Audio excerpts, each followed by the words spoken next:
Text. नमस्कार दोस्तों। मेरा नाम है गौरव गर्ग। आज हम हमारी करंट अफेयर्स की सीरीज़ में कॉपरेटिव्स के बारे में बात करेंगे।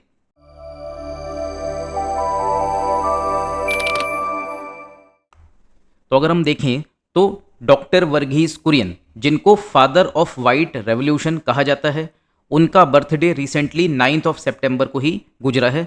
तो उसी को बेस बना के हम जो कॉपरेटिव वाला टॉपिक है उसको हॉलिस्टिकली प्रिपेयर करेंगे, जिससे आपका GS2 का जो एक टॉपिक है वो प्रिपेयर हो जाएगा। इसके साथ में ही पास्ट में GS3 में भी इस टॉपिक से क्वेश्चन आए हुए हैं और इन फ्यूचर भी इस टॉपिक से क्वेश्चन आने की पूरी पूरी संभावना है। तो उसी चीज़ को ख्याल में रखते हुए हॉलिस्टिकली हम इस टॉपिक को कवर करेंगे।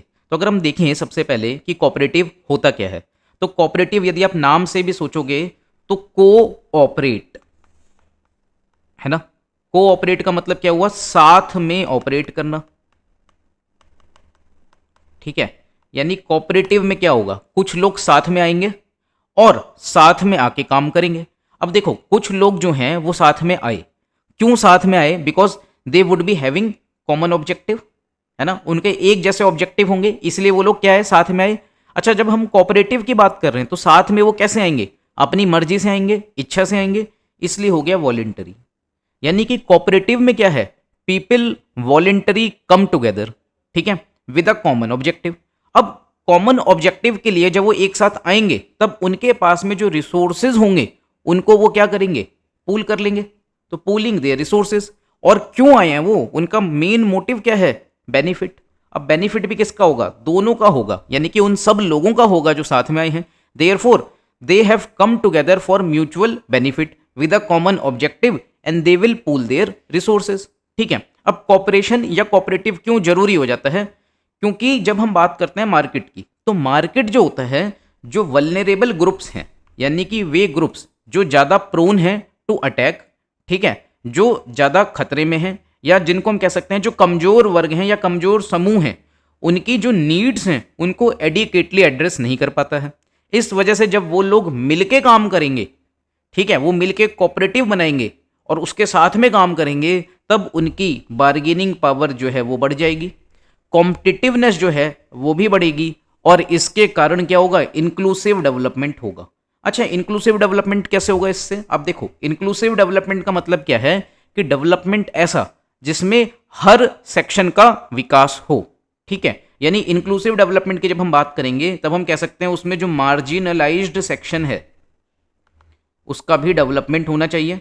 ठीक है, और मार्जिनलाइज्ड सेक्शन में कौन आ जाएंगे? पुअर आ जाएंगे, ठीक है, वीमेन आ जाएंगी। इसके साथ में कौन आ जाएंगे? हम कह सकते हैं ओल्ड लोग भी जो होते हैं वो मार्जिनलाइज्ड होते हैं। ठीक है, फिर हम बात कर सकते हैं SCs की, STs की, OBCs की, माइनॉरिटीज़ की, ठीक है, और फिर हम कह सकते हैं डिफरेंटली एबल्ड। तो हालांकि ये अपने आप में एक सेपरेट टॉपिक है इंक्लूसिव डेवलपमेंट। ठीक है, तो यहाँ पे अगर हम देखें तो हम इस तरीके से उसको तोड़ सकते हैं कि भाई किन किन का भला करना है आपको। इंक्लूसिव डेवलपमेंट में क्या है? कोऑपरेटिव्स किन का भला करेंगे? देखो, गरीब हो गए, महिलाएं हो गई, और जो बैकवर्ड क्लासेस या बैकवर्ड कास्ट हो गई, उनका तो भला हो ही जाएगा। तो इस तरीके से जो कोऑपरेटिव्स हैं वो एक बड़ा इंपॉर्टेंट रोल प्ले करते हैं इन द इंक्लूसिव डेवलपमेंट। हम एक एग्जाम्पल देखते हैं। देखो, एक दूध बेचने वाला किसान है, वो दूध बेचता है, ठीक है, तो अकेले जब वो दूध बेचेगा उसकी बार्गेनिंग पावर कम होगी। ठीक है, लेकिन अगर वो मिलके क्या बना लेता है? एक ग्रुप ऑफ फार्मर्स को क्रिएट कर लेता है, उसके बाद में वो लोग मिलके दूध बेचेंगे, तब उनकी जो बार्गेनिंग पावर होगी वो ज़्यादा होगी, उनके पास में मार्केट एक्सेस भी ज़्यादा होगी और बेटर प्राइजेस भी उनको मिलेंगी।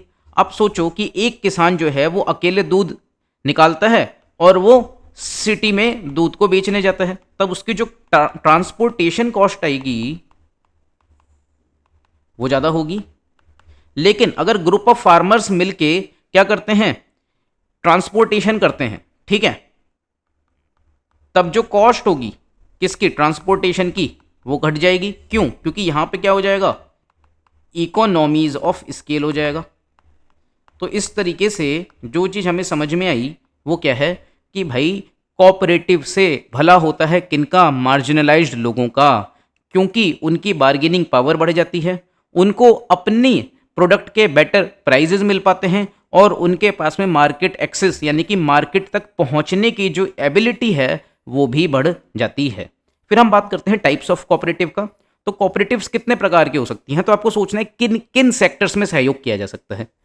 प्रोड्यूसर जो हैं वो आपस में मिलकर कोऑपरेटिव बना सकते हैं, कंज्यूमर्स भी मिलकर कोऑपरेटिव बना सकते हैं। इसी तरीके से कोऑपरेटिव क्रेडिट सोसाइटीज़ भी होती हैं जिसमें कोऑपरेटिव बैंक्स आते हैं। ये आपका GS3 का एक सेपरेट टॉपिक ही है, कोऑपरेटिव बैंक्स। ठीक है, जब पंजाब एंड महाराष्ट्र जो कोऑपरेटिव बैंक है उसमें एक घोटाला हुआ था, उसमें NPA की सिचुएशन बहुत ज़्यादा बढ़ गई थी, तब ये न्यूज़ में काफ़ी रहा भी था। ठीक है, अगर ये दोबारा से इन फ्यूचर न्यूज़ में आता है then I would try to make a video on it. इसके साथ में आपकी कोऑपरेटिव हाउसिंग सोसाइटीज़ भी होती हैं। तो हम समझते हैं कोऑपरेटिव प्रोड्यूसर कोऑपरेटिव सोसाइटीज़ क्या है। इसमें क्या है, डेयरी फार्मर जो हैं उन्होंने कोऑपरेटिव बनाई और अपने दूध को या अपने डेयरी प्रोडक्ट्स को बेचा। ये वाइटल है जहाँ पे फार्मर्स छोटे हैं, मार्जिनल हैं और सरप्लस उनके पास में कम है। तो कोऑपरेटिव्स के बिना उनके लिए बहुत मुश्किल हो जाएगा फेयर प्राइजेस को प्राप्त कर पाना। ठीक है, इसी तरीके से कंज्यूमर कोऑपरेटिव सोसाइटीज हो सकती हैं। Consumers come together to purchase goods collectively. ठीक है, leveraging bulk buying power to secure better prices and quality products for all members. आप देखते ही हो, जैसे कि अगर हम देखें कि कंज्यूमर्स ने कोऑपरेटिव बना रखा है और वो मिलके सामान खरीदते हैं तो उनका सामान सस्ता मिलता है। जैसे कि यदि आप किसी शॉप पे जाते हो and you are purchasing one product one item, उसकी बजाय कई सारे फ्रेंड्स आप लोग मिलके जाते हो और कई सारे आइटम्स एक साथ खरीदते हो, तब आपको डिस्काउंट मिल जाता है। ठीक है, फिर हम कोऑपरेटिव क्रेडिट सोसाइटीज की बात करते हैं तो उसमें कोऑपरेटिव बैंक्स आ जाते हैं जो कहाँ पे काम करते हैं, रूरल और अंडर सर्व्ड एरियाज में बैंक जो हैं कोऑपरेटिव बैंक्स काम करते हैं। ठीक है, फिर हम कोऑपरेटिव हाउसिंग सोसाइटीज की बात करते हैं जो अफोर्डेबल हाउसिंग सॉल्यूशंस देते हैं to members through collective ownership and shared resources. ठीक है, तो जो मोस्ट सक्सेसफुल कोऑपरेटिव्स रहे हैं वो डेयरी सेक्टर में रहे हैं और उसका जो एग्जाम्पल है वो गुजरात की मिल्क मार्केटिंग फेडरेशन है and Kerala milk marketing federation है जिसने ट्रांसफॉर्म किया था रूरल लाइवलीहुड को अक्रॉस इंडिया। और इसी में जो बड़ा योगदान था वो किसका था, वो था वर्गीज कुरियन जी का। ठीक है, वर्गीज कुरियन जो हैं वो बेसिकली कहाँ के थे, ही वॉज फ्रॉम केरला। और गुजरात में जो मिल्क कोऑपरेटिव है और जो अमूल है उसको आगे बढ़ाने में, उसको ऊंचाइयों तक पहुंचाने में वर्गीज कुरियन का काफ़ी बड़ा रोल रहा है। ठीक है, अब हम बात करते हैं कॉर्पोरेशंस कोऑपरेटिव सोसाइटीज़ को फॉर्म कैसे किया जा सकता है। तो एक cooperative society can be formed by 10 और more individuals above 18 years of age. ठीक है, 18 साल से ऊपर का उनको होना चाहिए और कम से कम 10 या 10 से ज़्यादा इंडिविजुअल्स यदि होते हैं तो वो क्या कर सकते हैं, कोऑपरेटिव सोसाइटी को बना सकते हैं, ensuring adequate participation while maintaining accessibility. Low entry barriers हैं, यानी कि कोई खास मेजर एंट्री बैरियर नहीं है जिसकी वजह से जो कॉमन आदमी है, आम नागरिक है, उसका इकोनॉमिक बैकग्राउंड या सोशल स्टेटस जैसा भी हो वो कोऑपरेटिव का हिस्सा बन सकता है। ठीक है, फिर हम बात करें कोऑपरेटिव्स के क्या प्रिंसिपल होते हैं। तो आप खुद सोच सकते हो कि जो कोऑपरेटिव्स हैं इनको किसके लिए लाया गया है, इनको लाया गया है लोगों के वेलफेयर के लिए। वेलफेयर के साथ साथ में वे जो लोग हैं वो ट्रेड करते हैं तो उससे प्रॉफिट भी कमाते ही हैं, यानी कि प्रॉफिट भी इसका एक उद्देश्य है और वेलफेयर भी इसका एक उद्देश्य है। प्रॉफिट इसका एक उद्देश्य है, इसका मतलब क्या हो गया, इसका मतलब ये हो गया कि इसमें कैपिटलिज्म के भी एलिमेंट्स हैं, इसके साथ में वेलफेयर भी इसका ऑब्जेक्टिव है। तो इसका क्या मतलब हो गया, सोशलिस्टिक प्रिंसिपल्स भी इसमें है। ठीक है, फिर अगर हम बात करें कोऑपरेटिव्स की तो यहां पे क्या होता है, पर पर्सन वन वोट का कॉन्सेप्ट होता है, यानी कि यहां पे हर व्यक्ति बराबर होता है। ये जो प्राइवेट कंपनीज हैं उसमें जो शेयर होल्डिंग सिस्टम होता है उससे अलग है। प्राइवेट कंपनीज में शेयर होल्डिंग सिस्टम में क्या होता है, जिसके ज़्यादा शेयर्स उसके पास ज़्यादा पावर, लेकिन यहाँ पे ऐसा नहीं है। यहाँ पे पर पर्सन वन वोट का कॉन्सेप्ट है, यानी कि यहाँ पे आपको क्या नज़र आ रहे हैं, डेमोक्रेटिक प्रिंसिपल्स नज़र आ रहे हैं। ठीक है, तो हमारे जो प्रिंसिपल्स हैं कोऑपरेटिव सोसाइटी की, अब हम उसकी बात कर लेते हैं।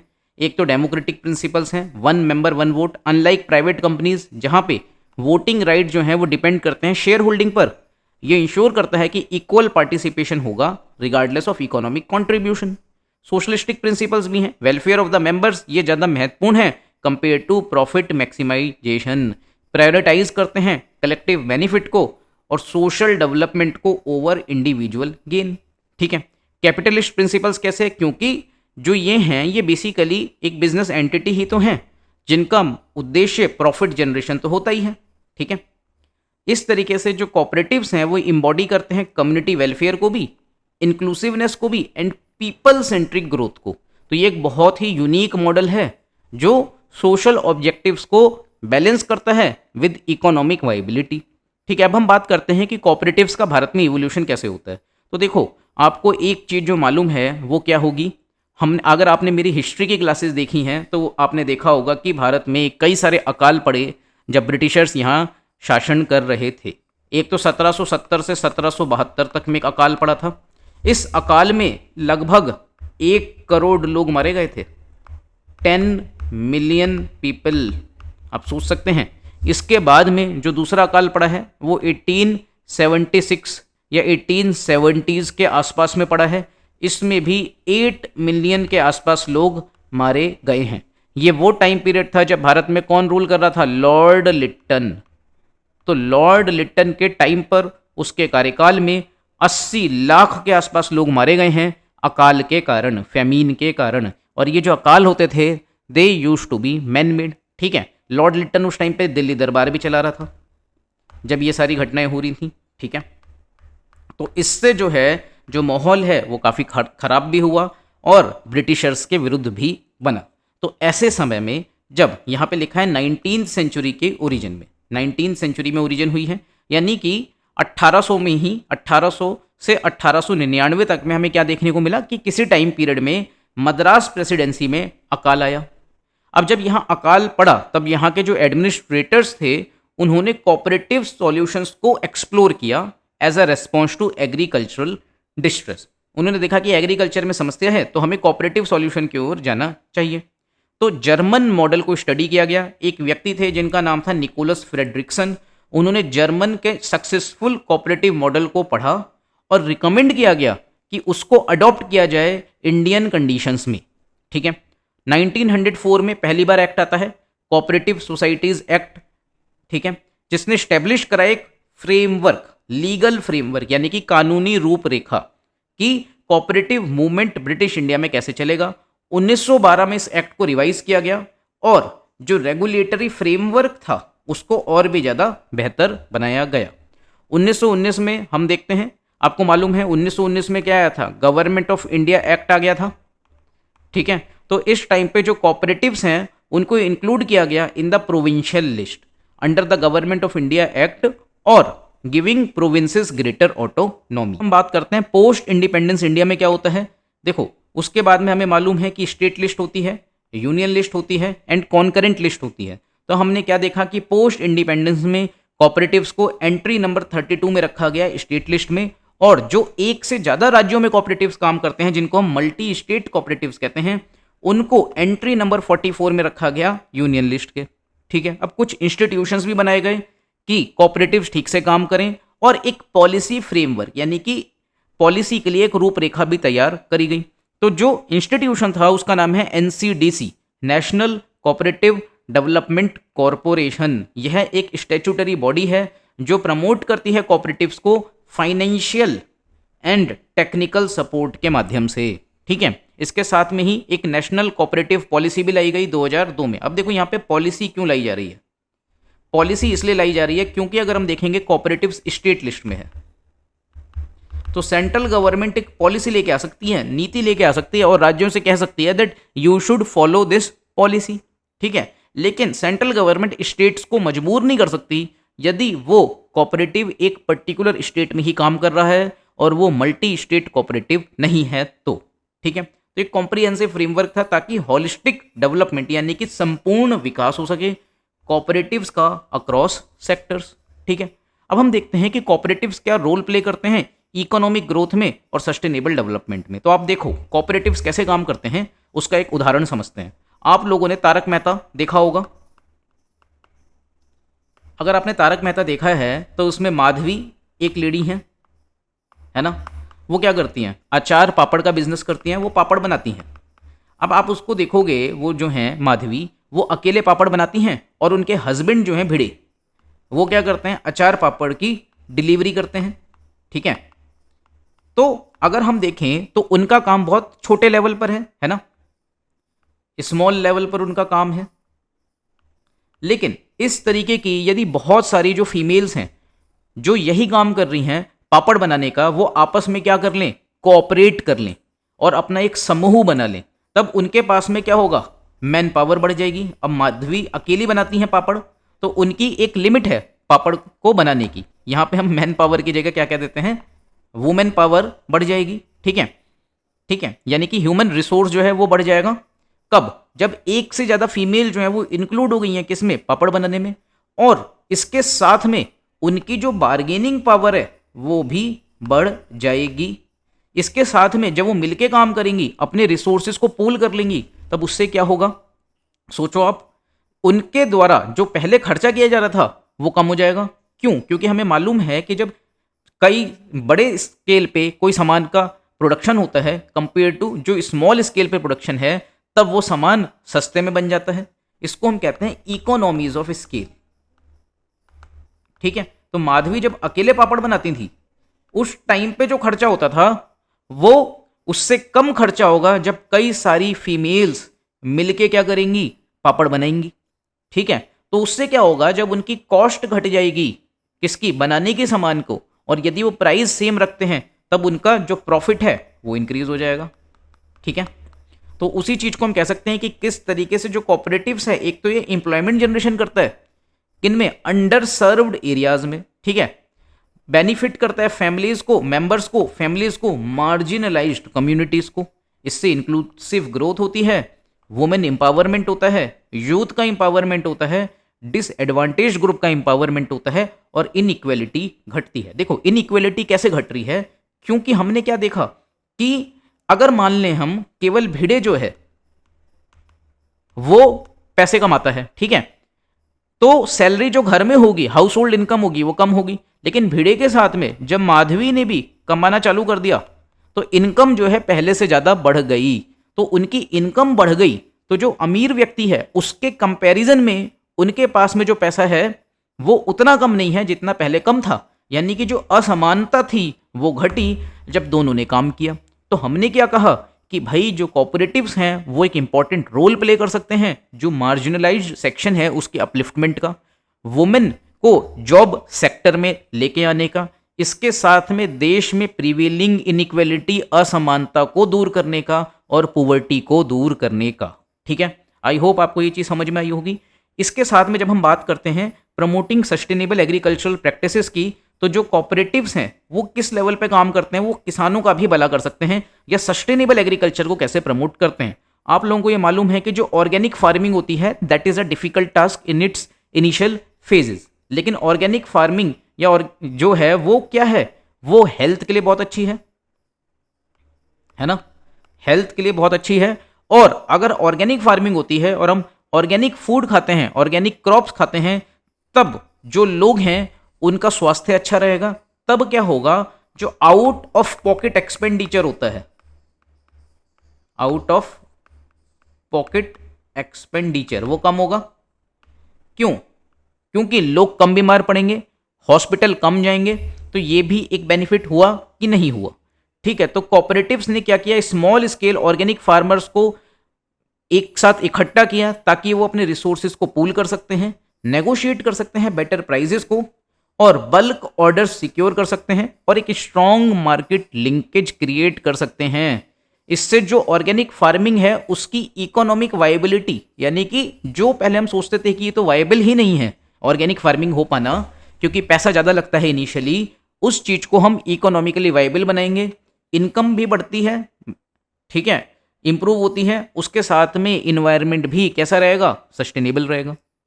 ठीक है, क्योंकि हमें मालूम है जब हम क्या करते हैं, जब हम यूरिया का ज़्यादा यूज़ करते हैं तब उसके कारण क्या समस्याएं आती हैं। सोचो आप लोग, यूरिया का जब ज़्यादा यूज़ होता है तब वो क्या करता है, कहाँ जाता है, ओशंस में जाता है। जब यूरिया ओशंस में जाता है तब उसके कारण समस्या क्या होती है, समुद्र में यूट्रोफिकेशन होता है। ठीक है, क्या होता है? यूट्रोफिकेशन। यूट्रोफिकेशन से क्या होता है?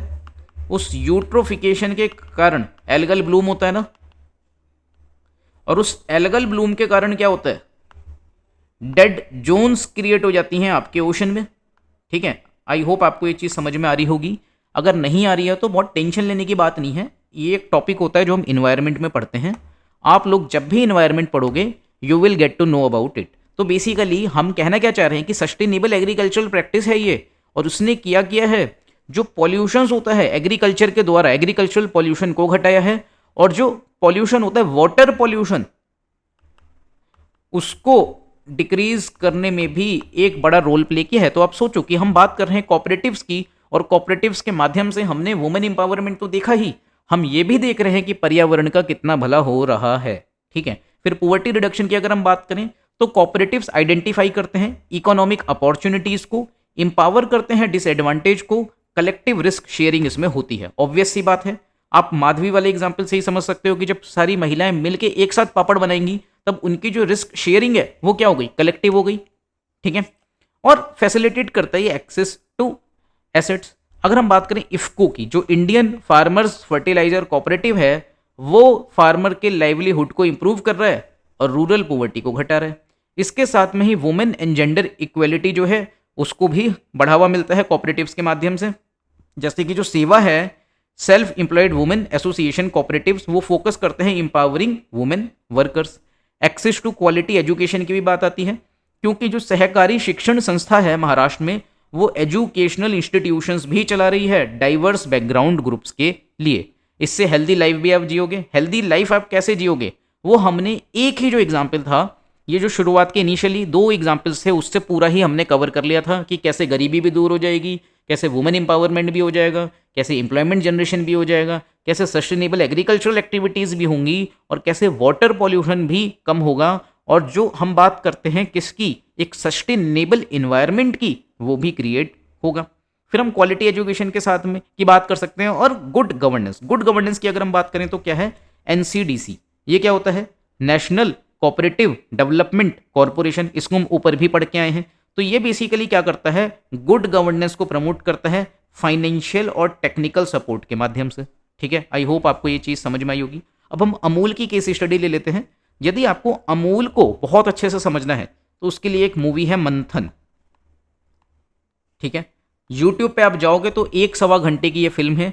इसको यदि आप देख लेते हो तो कोऑपरेटिव्स आपको बहुत अच्छे से समझ में आ जाएगा। ठीक है, अभी मैं भी कोशिश करता हूं कोऑपरेटिव को आपको समझाने की। देखो अमूल ने करा क्या है, पहले क्या होता था, एक किसान जो है वो दूध निकालता था और वो क्या करता था, उसको दूध बेचना होता था। ठीक है, he has to sell the milk. तो अपनी जरूरत का दूध वो रख के मिल्क को सेल करने जाना चाहता था, लेकिन जो किसान है, छोटा किसान, उसकी इतनी कैपेबिलिटी नहीं है कि वो सिटी में जाकर दूध को बेच सके। ठीक है, इसी तरीके से एक फार्मर 1 है, वो थोड़ा सा दूध उसका बचता है सरप्लस, वो शहर में आके खुद नहीं बेच सकता, फार्मर 2 भी नहीं बेच सकता, फार्मर 3 भी नहीं बेच सकता। और ऐसे समय में यहाँ पे कौन है? एक बिजनेसमैन है गांव में। ठीक है, धन्ना सेठ जिसको हम कहते हैं, वो धन्ना सेठ वहां बैठा है। वो क्या करता है, बहुत सस्ते दामों में फार्मर 1 से, फार्मर 2 से, फार्मर 3 से क्या कर लेता है? मिल्क परचेज कर लेता है। ठीक है, तो उसने मिल्क परचेज कर लिया। अब वो क्या करेगा? ये बेसिकली कौन है? ये मिडिल मैन है, और इसके पास में पैसा है। ठीक है, अब ये क्या करेगा? इस दूध को पैकेज करेगा, पैक करेगा और इसको सिटी में बेचेगा हाई कॉस्ट पर। ठीक है, तो आप देखो तो मेनली जो मेहनत करी है, गाय पाली है या भैंस पाली है, वो किसानों ने पाली। ठीक है, लेकिन किसानों को जो दाम है वो बहुत कम मिले, किसानों का एक्सप्लॉयटेशन किया गया इस बिजनेसमैन के द्वारा, और ये मिडिलमैन बना हुआ है, बिचौलिया बना हुआ है। ये दूध को मात्र पैक करता है, उसको मिलाता है, इकट्ठा करता है, और वो दूध ये कहाँ पे? शहरों में हाई कॉस्ट पे बेच रहा है। तो आपको क्या समझना होगा कि जब हम बात करेंगे अमूल की या जब हम बात करेंगे कोऑपरेटिव की, तो उसमें इस बिजनेसमैन की कोई ज़रूरत नहीं है। उसमें बेसिकली क्या होगा, ये जो फार्मर्स हैं ये मिलके कोऑपरेटिव सोसाइटी बना लेंगे। ठीक है, ये इसको हम कहते हैं सहकारी। ये लोग मिलके सहकारी संस्थान बनाएंगे, कोऑपरेटिव इंस्टीट्यूशन यानी कि सहकारी संस्थान बनाएंगे, जब ये लोग सहकारी संस्थान बनाएंगे तब जितने भी किसान हैं, फार्मर्स हैं, वो सब इसके क्या हो जाएंगे, मेंबर्स हो जाएंगे। ठीक है, और जितने भी इसके मेंबर्स होंगे वो क्या करेंगे, उनमें इलेक्शन होगा और वो अपना एक क्या चुनेंगे, नेता चुनेंगे, लीडर चुनेंगे। अब वो जो लीडर है वो इनको गाइड करेगा, उनकी गाइडेंस में ये सारे के सारे किसान मिलके काम करेंगे और इनको फाइनेंशियल हेल्प भी दी जाएगी।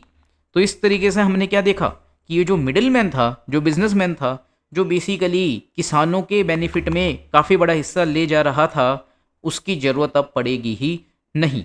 और जो मेन प्रॉफिट है, सारा का सारा प्रॉफिट है, वो फार्मर्स के बीच में डिस्ट्रीब्यूट होगा। ठीक है, तो इस तरीके से ही अमूल का मॉडल काम करा इसने, और इसीलिए इसको कहा जाता है कि इसने क्या किया, बड़ा योगदान दिया भारत को वर्ल्ड्स लार्जेस्ट मिल्क प्रोड्यूसर बनाने में भी। अमूल डिमॉन्स्ट्रेट करता है कि कैसे cooperatives can drive rural prosperity, women empowerment and large scale inclusive growth. ठीक है, आई होप आपको ये चीज़ क्लियर हुई होगी। आप ये फिल्म देख सकते हो एक होलिस्टिक अंडरस्टैंडिंग के लिए। अब हम बात कर लेते हैं कि इसके कॉपरेटिव्स के क्या बेनिफिट हैं। तो यहाँ पे शॉर्ट में वही चीज़ें लिखी हैं जो ऊपर पढ़ के आए हैं, उसमें थोड़ी सी केस स्टडीज इंक्लूड करे थे, एग्जाम्पल्स, यहाँ पे वो नहीं है। बार्गेनिंग पावर बढ़ जाती है। ठीक है, पीपल सेंट्रिक डेवलपमेंट होता है through collective action and shared resources. Amul का एग्जाम्पल ले सकते हो, लिज्जत पापड़ का एग्जाम्पल ले सकते हो। रूरल इकोनॉमी रिवाइव होती है, बिल्कुल होगी, क्योंकि गांव से माइग्रेशन भी तो कम होगा। आप सोचो कि गांव में यदि अर्थव्यवस्था अच्छा परफॉर्म करेगी तो ज़्यादा लोग माइग्रेट करके शहर में जाएंगे ही नहीं, जिसकी वजह से जो शहरों में हम देखते हैं स्लम की प्रॉब्लम क्रिएट होती है, वो भी नहीं होगी। हम क्या देखते हैं, शहरों में जो अर्बनाइजेशन होता है उसको हम कहते हैं अनप्लैंड अर्बेनाइजेशन, वो भी नहीं होगा। ठीक है, तो आप क्या कह सकते हो कि कॉपरेटिव जो हैं वो जब रूरल इकोनॉमी को रिवाइव कर देंगे तो स्लम की समस्या, झोपड़पट्टियों की समस्या कम होगी, अनप्लैंड अर्बनाइजेशन नहीं होगा, और जो टीयर 1 सिटीज हैं उनके ऊपर जो प्रेशर है वो भी घट जाएगा। ठीक है, इससे क्या होता है, जब इंप्लॉयमेंट जनरेट होती है, माइग्रेशन कम होता है, बॉन्डेड लेबर जैसी समस्याएं कम होती हैं, और रूरल इकोनॉमी जो है वो रिवाइटलाइज कर जाती है। वुमेन एम्पावरमेंट भी होता है, फाइनेंशियल इंडिपेंडेंस मिलती है उनको, मिडिल मैन का एलिमिनेशन हो जाता है, इसके साथ में सस्टेनेबल डेवलपमेंट होता है। इसी के लिए हमने एग्जाम्पल पढ़ा था किसका, ऑर्गेनिक फार्मिंग का, है ना। फिर हम बात करें कुछ चैलेंजेस जो होंगे कॉपरेटिव्स में। अब आप देखो रिसेंटली हुआ क्या है, जो गवर्नमेंट है हमारी एनडीए की गवर्नमेंट, वो क्या करा था, उन्होंने 2021 के आसपास में मिनिस्ट्री ऑफ कॉपरेशन को बनाया था, जिसको हम कहते हैं सहकारी मंत्रालय। तो ये जो सहकारी मंत्रालय उन्होंने बनाया, उसको लेके जो राज्य हैं उनकी कुछ चिंताएं हैं।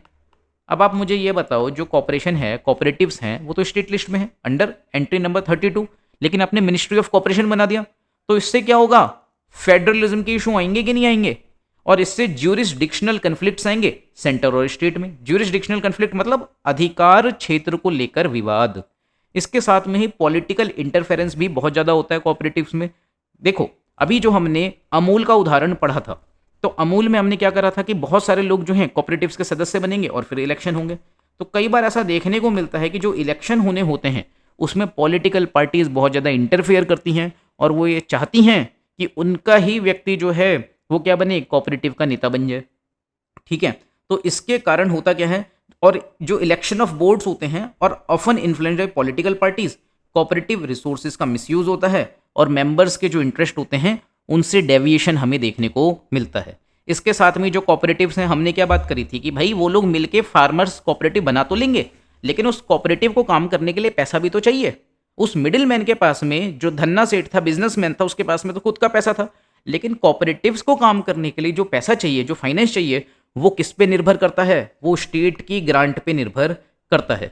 तो जो इतनी ज़्यादा हैवी रिलायंस है गवर्नमेंट फंडिंग के ऊपर, इससे कॉपरेटिव्स की ऑटोनॉमी कम होती है, डिपेंडेंसी बढ़ती है, और उनकी इंडिपेंडेंट स्वतंत्र रूप से डिसीजन मेकिंग जो कैपेबिलिटीज़ हैं वो भी घट जाती हैं। इसके साथ में हमें कॉपरेटिव्स में करप्शन भी देखने को मिलता है, स्पेसिफिकली किसमें, कॉपरेटिव बैंक्स में। देखो कॉपरेटिव बैंक्स में जो करप्शन है वो एक बड़ी समस्या है। वो कैसे है उसको समझ लो आप लोग। कॉपरेटिव बैंक में क्या होता है, यदि आपने बैंक में अपना खाता खुलवाया है या नहीं खुलवाया है, no matter, you can be a member of the cooperative society of the bank. ठीक है, आप उसके मेंबर बन गए, एक फीस आपने पे कर दी, you have become the member. तो बहुत सारे इस तरीके से मेंबर्स हैं कोऑपरेटिव बैंक में। ठीक है, अब क्या है, ये कोऑपरेटिव बैंक्स में मेंबर्स तो बन गए हैं, अब होंगे इलेक्शन। तो जब कोऑपरेटिव बैंक में इलेक्शन होंगे तब एक व्यक्ति इनमें से क्या बनेगा, इनका लीडर बनेगा, जीत के आएगा, नेता बनेगा। तो जो व्यक्ति इनका नेता बनेगा वो क्या करेगा, वो ये इंश्योर करता है कई बार कि जिन मेंबर्स ने मुझे जिताया है मैं ऐसी व्यवस्था कर दूं कि ये लोग जब लोन लें तब ये लोग लोन ना चुकाएं। ठीक है, यानी कि ये लोग लोन लेंगे तो सही, जो इसके मेंबर्स हैं जिन्होंने इसको लीडर बनाया है। मतलब मेंबर्स तो बहुत सारे हैं, मान लेते हैं मेंबर्स में भी दो कैटेगरीज हैं, एक है मेंबर M1 जिन्होंने इसको वोट किया, और एक है मेंबर M2 जिन्होंने इसको वोट नहीं किया।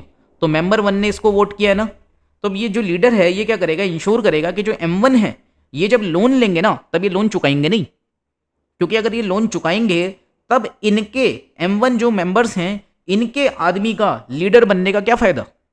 तो इस वजह से होता क्या है, जो कोऑपरेटिव बैंक्स होते हैं they are highly corrupt and they have very high NPA।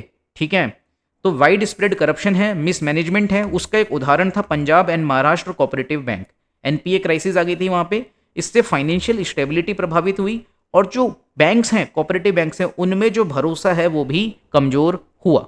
इसके साथ में कई बार हमें ये भी देखने को मिलता है कि जो कोऑपरेटिव्स होते हैं उनमें कई सालों तक इलेक्शन ही नहीं करवाए जाते। Many cooperatives delay elections reducing accountability and democratic participation, जिसके कारण लीडरशिप स्टैग्नेंट हो जाती है और गवर्नेंस पुअर हो जाती है। जैसे कि हम इसका एग्जाम्पल समझ लेते हैं, जैसे हम मान लेते हैं फॉर एग्जाम्पल इफ्को है, ठीक है, इट इज अ कोऑपरेटिव। अब इसमें एक बार इलेक्शन हुए, उस टाइम पे हम मान लेते हैं कि रूलिंग पार्टी थी कोई X1, मतलब P1 ले लेते हैं, रूलिंग पार्टी थी P1। उस टाइम पे इलेक्शंस हुए और जो इनका चेयरपर्सन बना इस कोऑपरेटिव का, उस वो जो है वो आइडियोलॉजिकली इंक्लाइन करता है पार्टी P1 से। अब हुआ क्या, 1 साल बाद इलेक्शन हो गए, ठीक है, या 2 साल बाद इलेक्शन हो गए, पॉलिटिकल पार्टी बदल गई, लेकिन हमें क्या देखने को मिल रहा है कि जो चेयरमैन है वो पिछली पार्टी की विचारधारा से इंक्लाइंड है। तो ये जो चेयरमैन है और ये जो कोऑपरेटिव सोसाइटी है ये चाहेगी ही नहीं कि दोबारा से इलेक्शन हो। ठीक है, इस तरीके की कोशिश करी जाती है कि दोबारा से इलेक्शन ही ना होने दिए जाएं, ताकि जो एक विचारधारा का कब्जा हो गया किसी पर्टिकुलर कोऑपरेटिव पे वो निरंतर जारी रहे। ठीक है, फिर हम देखते हैं टेक्नोलॉजिकल बैकवर्डनेस हमको देखने को मिलती है। अभी भी ये लोग मैनुअली काम करते हैं और जो डिजिटल रिकॉर्ड्स होने चाहिए, डिजिटल डेटाबेस होना चाहिए, ठीक है, वो हमें देखने को नहीं मिलता। ठीक है, पेन पेपर कॉपी लेके काम किया जा रहा है। ठीक है, फिर हम गवर्नमेंट की इनिशिएटिव्स देखते हैं कि सरकार ने क्या प्रयास किए हैं। एक तो सरकार ने सहकारी मंत्रालय बनाया, मिनिस्ट्री ऑफ कॉपरेशन बनाई 2021 में। उससे पहले जो कॉपरेटिव्स हैं वो मिनिस्ट्री ऑफ एग्रीकल्चर में ही आता था। लेकिन आप सोच सकते हो कि cooperatives are not only about agriculture, उसमें हाउसिंग कॉपरेटिव्स भी होती हैं।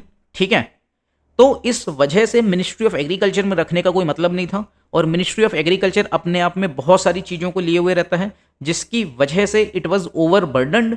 और जो कॉपरेटिव्स हैं, जो सहकारी समाज है या सहकारी समूह है, उसके ऊपर खास ध्यान मिनिस्ट्री ऑफ एग्रीकल्चर के द्वारा नहीं दिया जा रहा था। ठीक है, अब जो की ऑब्जेक्टिव्स हैं मिनिस्ट्री ऑफ कॉपरेशन को बनाने के, वो हमें क्या देखने को मिलते हैं। एक लीगल एडमिनिस्ट्रेटिव पॉलिसी फ्रेमवर्क ये क्रिएट करेगा। लीगल फ्रेमवर्क भी होगा, यानी कि कानूनी रूपरेखा, पॉलिसी यानी कि नीतिगत रूपरेखा, और एडमिनिस्ट्रेशन यानी कि किस तरीके से एडमिनिस्टर किया जाएगा, उसके लिए भी एक फ्रेमवर्क यानी रूपरेखा बनाई जाएगी। हम क्या इंश्योर करेंगे, ease of doing business for cooperatives, और प्रमोट किया जाएगा multi state and even multi national cooperatives को। आज के टाइम पे जो मिनिस्ट्री ऑफ कॉपरेशन है उसके हेड, आई थिंक जहां तक मुझे ध्यान है, अमित शाह जी हैं, जो हमारे होम मिनिस्टर, गृह मंत्री भी हैं। आप लोग एक बार इस फैक्ट को चेक कर लेना और कमेंट बॉक्स में लिखना कि इस टाइम पे मिनिस्ट्री ऑफ कॉपरेशन का मिनिस्टर कौन है। ठीक है, अगर हम चैलेंजेस की बात करें तो हम क्या कहेंगे, फेडरल कंसर्न्स हैं, कंडीशनल इश्यूज जैसे कि एंट्री नंबर 32 तो स्टेट्स को बिलोंग करती है, और एंट्री नंबर 44 सेंटर को, तो उसको लेके एक समस्या रहती है। वही पॉलिटिकल बायस का रिस्क रहता है, इलेक्टोरल डिलेज देखने को मिलते हैं, पार्टीसन इंगेजमेंट, पार्टीसन का मतलब होता है जिसमें किसी एक पक्ष का साथ दिया जाए, यानी कि जो निष्पक्ष ना हो, जिसमें बायसनेस हो। ठीक है। फिर हम बात करते हैं 97th कॉन्स्टिट्यूशनल अमेंडमेंट एक्ट की। तो हमारे कॉन्स्टिट्यूशन में कोऑपरेटिव सोसाइटी हमें कहाँ देखने को मिलती है, उसके विषय में हम बात कर लेते हैं। तो देखो, आर्टिकल 19 क्लॉज 1 सी, यहाँ पे सी से कोऑपरेटिव ही आप याद कर सकते हो।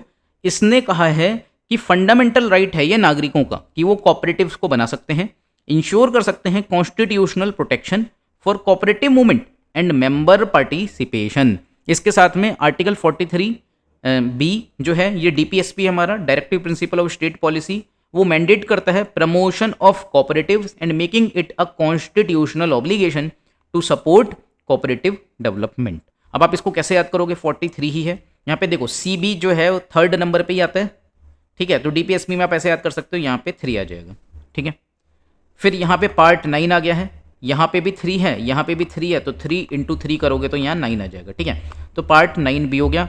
ये इंट्रोड्यूस करता है comprehensive provisions for cooperatives with detailed governance structures and operational guidelines. अब इसने कहा क्या है भाई, ये जो कानून है इनका कहना यह है कि बोर्ड मेंबर जो है वो 21 से ज़्यादा नहीं होने चाहिए ताकि इफेक्टिव गवर्नेंस हो सके, ठीक है। इसके साथ में जो सीट्स हैं वो रिजर्व करी जाएंगी एससीज के लिए, एसटीज के लिए और वुमेन के लिए, ताकि इंक्लूसिव रिप्रेजेंटेशन हो सके, ठीक है। और डिफाइंड सेंटर स्टेट रोल्स होंगे इन रेगुलेटिंग कोऑपरेटिव्स। ये किसने कहा है, ये आपके 97th कॉन्स्टिट्यूशनल अमेंडमेंट एक्ट ने कहा है। आपको ये 3 आर्टिकल्स जरूर याद रखने हैं, 91 article 19 clause 1 C, 43 B and part 9 B.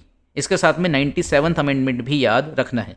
जो स्टेट पीसीएस होते हैं उसमें इसी तरीके के क्वेश्चंस आ जाते हैं। अब हम बात करते हैं कि एक केस है राजेंद्र शाह केस। देखो हुआ क्या था, जब कानून बनाया गया, किसके द्वारा बनाया गया, ऑब्वियसली केंद्र सरकार के द्वारा।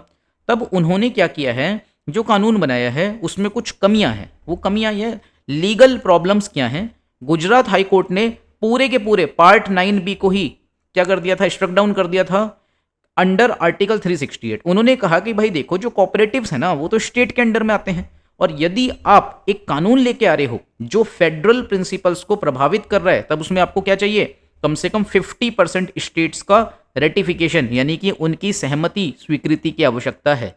तो आर्टिकल जो मतलब पार्ट 9 भी है उसको पास किया गया था बिना स्टेट के रेटिफिकेशन के, इस वजह से ये मान्य नहीं है। तो उन्होंने पूरा का पूरा जो एक्ट था उसको ही क्या कर दिया, रिपील कर दिया, निरस्त कर दिया।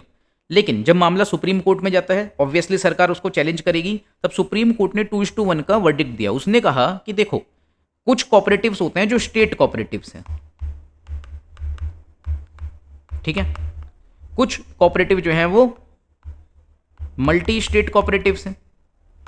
तो जो स्टेट कोऑपरेटिव्स हैं उनके ऊपर जो एक्ट है वो लागू नहीं होगा, लेकिन जो मल्टी स्टेट कोऑपरेटिव्स हैं उन पे तो सेंटर का ही हक है, तो वहां पे सेंटर के द्वारा बनाया गया कानून जो है वो एप्लीकेबल होगा। तो इस तरीके से उन्होंने क्या कहा कि भाई इस एक्ट का वो हिस्सा जो राज्यों पे लागू होता है या फिर जिससे फेडरल प्रिंसिपल्स का उल्लंघन होता है, उसको हम क्या कर देंगे, उसको हम कट कर देंगे, हम उसको सीवर कर देंगे, ठीक है। लेकिन बाकी का जो हिस्सा है वो ठीक ठाक रहेगा, वो चलता रहेगा। इसी चीज को हम कहते हैं डॉक्ट्रिन ऑफ सेवरेबिलिटी, जिसमें हम सेपरेट कर देंगे किनको, वैलिड प्रोविजंस को फ्रॉम इनवैलिड वंस, ठीक है। तो प्रोविजंस स्ट्रक डाउन, कोर्ट ने इनवैलिडेट कर दिया provisions relating to state cooperative societies due to federal concerns. Provisions कौन से अपहेल्ड हुए, जो मल्टी स्टेट कोऑपरेटिव्स थे वो अपहेल्ड हो गए, ठीक है। यानी कि यूनियन का जो लेजिटिमेट रोल है इंटर स्टेट मैटर्स में उसको रिकॉग्निशन मिली, उसको रिकॉग्नाइज किया गया, ठीक है। तो इस तरीके का जो ये लैंडमार्क जजमेंट था उसने क्लैरिफाई किया कॉन्स्टिट्यूशनल बाउंड्रीज को between centre and state authority over cooperatives. अब हम बात करते हैं कि क्या कदम उठाए जा सकते हैं to improve the governance and transparency. तो जो जो समस्याएं हैं उसी से हम सॉल्यूशंस की ओर आगे बढ़ेंगे। हमने समस्या क्या देखी थी कि भाई इलेक्शंस टाइमली होते ही नहीं हैं, तो हमें क्या करना है, रेगुलर इलेक्शंस करवाने होंगे ताकि हम इंश्योर कर सकें डेमोक्रेटिक गवर्नेंस को और अकाउंटेबिलिटी को मेंबर्स की। पॉलिटिकल इंटरफेरेंस बहुत ज़्यादा होता है, ये भी एक समस्या थी। तो हम क्या कहेंगे कि हमें पॉलिटिकल इंटरफेरेंस को घटाना होगा, हमें ऑटोनॉमी देनी होगी और प्रोटेक्ट करना होगा कोऑपरेटिव्स के इंडिपेंडेंस को डिसीजन मेकिंग प्रोसेस में। फिर हमने ये भी पढ़ा था कि भाई वो डिजिटली ज़्यादा काम ही नहीं कर रहे हैं, तो डिजिटल इंफ्रास्ट्रक्चर को बेहतर करना होगा, ई गवर्नेंस को इन्हेंस करना होगा ताकि एफिशिएंसी बढ़ सके, ट्रांसपेरेंसी बढ़ सके। मेंबर पार्टिसिपेशन, यानी उनकी रेगुलर मीटिंग्स होनी चाहिए। कई बार ऐसा होता है कि भाई जो कोऑपरेटिव सोसाइटीज है उनकी मीटिंग ही नहीं होती, तो उनकी रेगुलर मीटिंग्स हों और इंक्लूसिव डिसीजन मेकिंग प्रोसेस रहे। हमें ज्यूरिसडिक्शन यानी कि जो उनके अधिकार क्षेत्र हैं उनमें भी एक हार्मनी लेके आनी होगी। सेंटर स्टेट ज्यूरिसडिक्शन इश्यूज को रिजॉल्व करने की जरूरत है through constitutional guidelines. Entry number 32 और 44 में 32 है स्टेट की और 44 है सेंटर की। ठीक है, फाइनेंशियल ट्रांसपेरेंसी भी लेके आनी होगी। हमें स्ट्रेंथन करना होगा ट्रांसपेरेंसी को through independent audits and strict lending norms to prevent financial irregularities. इसके साथ में हम क्या कर सकते हैं, हम ट्राइब्यूनल भी बना सकते हैं। किसका ट्राइब्यूनल बना देंगे हम, कोऑपरेटिव ट्राइब्यूनल्स, ताकि एक इंडिपेंडेंट ओवरसाइट हो, यानी कि उसको हम क्या कर सकें, एनालाइज कर सकें, उस पर एक नज़र, उसकी एक इंडिपेंडेंट मॉनिटरिंग हो सके। उसके लिए क्या कर दें, हम कोऑपरेटिव ट्राइब्यूनल बना दें। ठीक है, जब हमने एनजीओ वाला टॉपिक पढ़ा था तो भी ऐसी बातें उठी थी कि हम अलग से ट्राइब्यूनल ही बना दें, या फिर जब हमने पुलिस कमिश्नरेट सिस्टम पढ़ा था तो उसमें भी पीएससी बनाने की बात हुई थी। ठीक है, जो ये देखेगी, ओवरसाइट करेगी कि जो पुलिस कमिश्नरेट सिस्टम के तहत जो पुलिस कमिश्नर है जिसको अधिक से अधिक शक्तियां दे दी गई हैं पहले के मुकाबले, वो उनका मिसयूज तो नहीं कर रहा है। ठीक है, तो ये जो कॉम्प्रिहेंसिव रिफॉर्म्स हैं वो स्ट्रेंथन करते हैं इंडिया के कोऑपरेटिव सेक्टर को, ensuring it continues to serve as a powerful tool for inclusive development, rural empowerment, sustainable growth while maintaining democratic principles and financial integrity. तो इस तरीके से ये टॉपिक आपका खत्म होता है। मीन्स में एक क्वेश्चन आया हुआ है 2014 में GS 3 में, इस क्वेश्चन को आप लोग एक बार पढ़ सकते हो। ये क्वेश्चन कोऑपरेटिव बैंक्स के ऊपर है। हमने कोऑपरेटिव बैंक वाला टॉपिक अभी नहीं पढ़ा है। हमारा जो मेन फोकस था वो था कोऑपरेटिव सोसाइटी को इन जनरल पढ़ना, ताकि उसके ऊपर कोई भी क्वेश्चन आए तो आप उसको सॉल्व कर पाओ। ठीक है, तो कोऑपरेटिव बैंक आपने GS 3 में अपने पढ़ा ही होगा, उसके जरिए आप इस क्वेश्चन को सॉल्व कर सकते हो। इसको देने का पर्पस क्या था, वो ये था कि कोऑपरेटिव बैंक के ऊपर जब एक बार क्वेश्चन आ चुका है, जिसको हम क्या कहते हैं, कोऑपरेटिव क्रेडिट सोसाइटी कह सकते हैं, तो कोऑपरेटिव सोसाइटी के ऊपर इन जनरल भी क्वेश्चन फ्यूचर में आ सकता है। तो आप लोगों को क्या करना है, अब वीडियो को लाइक करो, हाइप जरूर करो। ठीक है, इसके साथ में ही आपको क्या करना है, आपका कोई डाउट है तो आप कमेंट सेक्शन में पूछ सकते हो। आप कोई सजेशन देना चाहते हो कि अगला वीडियो में करंट अफेयर्स का किस टॉपिक पे बनाऊं, तो your suggestions are welcome. Thank you.